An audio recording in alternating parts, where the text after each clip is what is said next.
D.I. Nikki Galena stared at the letter lying before her on the office desk. Shocked, she picked it up and read it yet again. Skipping the official jargon, she went straight to the part that read, "On the recommendation of DCI Morgan Flint, we are pleased to offer you the opportunity to interview for the position of Detective Chief Inspector in charge of a new serious crimes unit operating out of the Fenland Constabulary HQ."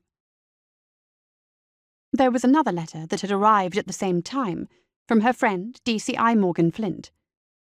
Morgan had said that she'd decided to write rather than sending a text, in case Nikki wanted to consider the offer in private. She explained that Nikki was the first person she had thought of the moment the new position had been discussed. Morgan was one of the few people who knew of Nikki's involvement with her Detective Sergeant Joseph Easter, and she believed it might prove to be a way forward for the couple. HQ was not that far away, and as no doubt Joseph would apply for her old job, they could be together openly while still doing the work they loved. She added that, with her recommendation, the job was Nikki's, if she wanted it. It sounded so easy, didn't it? A win-win situation. Nikki sighed. It was far from easy. How many times had she weighed up their options? How many times had she sat down and listed the pros and cons? How many times had she and Joseph discussed their situation far into the small hours of the morning?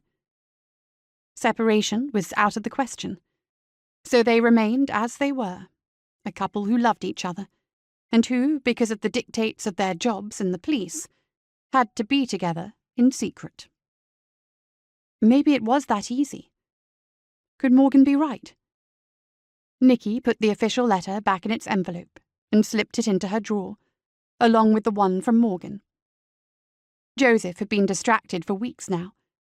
Since their last big case, which had affected them both deeply, he had seemed uncharacteristically introspective. She had tried to draw him out over what was worrying him, but so far had failed. Maybe this double life was taking its toll on him. Nikki stared at the closed drawer. Was it time to move on, away from Greenborough?